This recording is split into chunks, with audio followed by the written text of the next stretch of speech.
If you're following movie news and Amber and Johnny and things like that, you probably know we've got our eyes set on a few things. One of those things is Aquaman 2 and the Lost Kingdom. So this here is from MovieWeb by Jeremy Dick, who's a huge Amber fan, by the way, and it says Patrick Wilson confirms recent reshoots for Aquaman and the Lost Kingdom.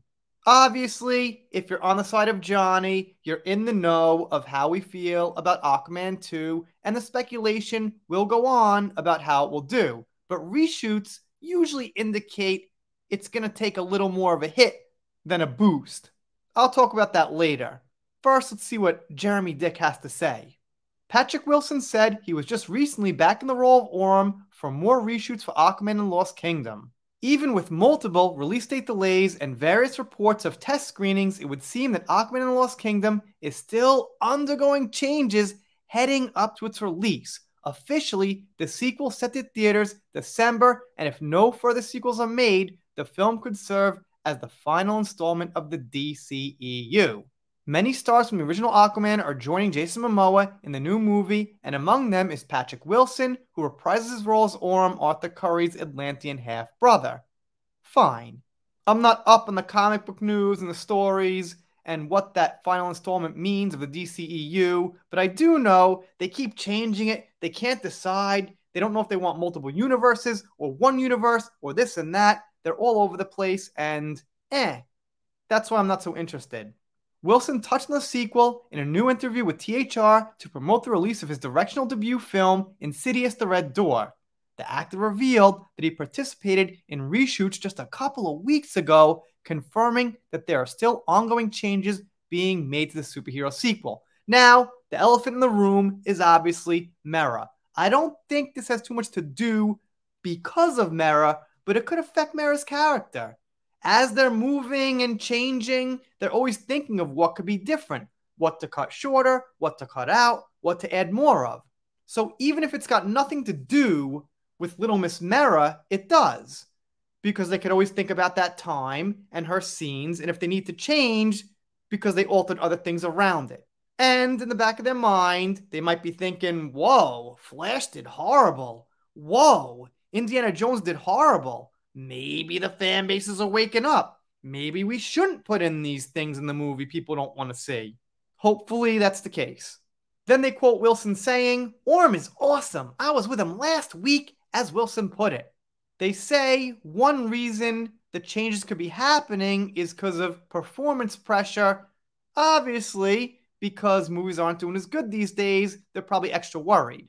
Black Adam underperformed, they say. Shazam pretty much bombed from what I hear. Don't know so much about it. And obviously we know Indy's not doing good, as I said, and The Flash did not so good. So yeah, it would make sense they were pressured and wanted to change scenes. But with that, it would also make sense they'd examine everything and think about it. And they're not doing a great job, taking a long time here to make up their minds about what they want to do. They can't just put out a solid movie, solid character story. They got to think so hard about pleasing every audience. No, oh well, too bad for them. Now, let's take a look at a few reasons reboots might not help the box office. Inconsistent tone or continuity. If reshoots are done at a different time or location, it could be challenging to match the lighting, costumes, or other elements precisely, leading to inconsistencies in the final product. These inconsistencies can disrupt the flow of the story and create a jarring viewing experience. Hands down, no argument. Even with today's technology and money and budget and everything, they don't have infinite resources, and if a color doesn't match or whatever, they're just thinking, no, I mean, I guess we know. I guess the experts can see it, but the audience, oh, they won't quite take notice. But the fact is, they do take notice. And sometimes you subconsciously take notice and you know something's wrong. You can't put your finger on it, but you know it. Time restraints.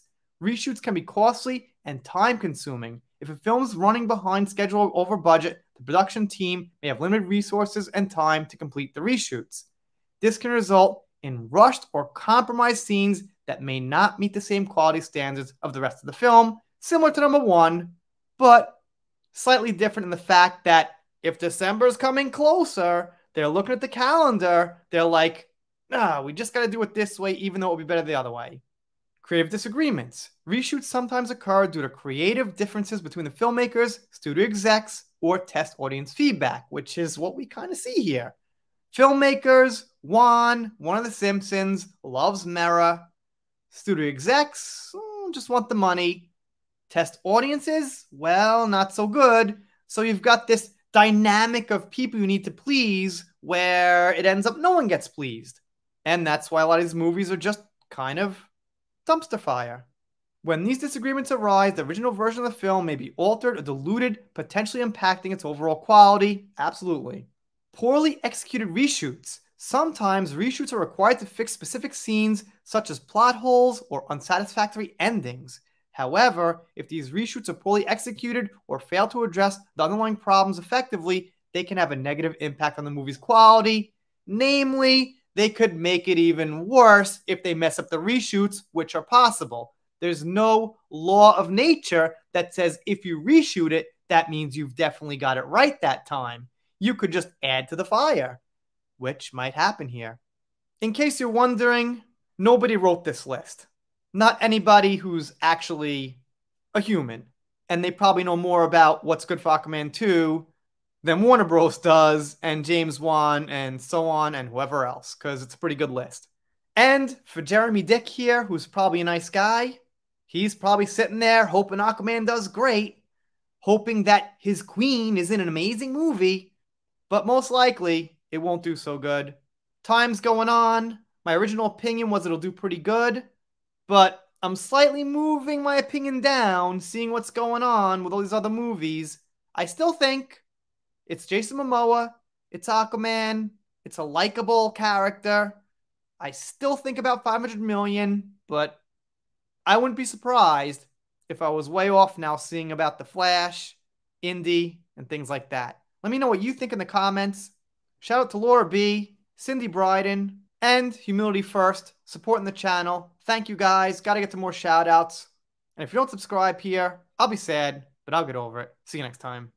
If you're following movie news and Amber and Johnny and things like that, you know Aquaman 2 is coming up, but you also know there's a lot of people talking about how is it going to do. A lot of people talking about take 2s and take 3s and probably going to be a take 4.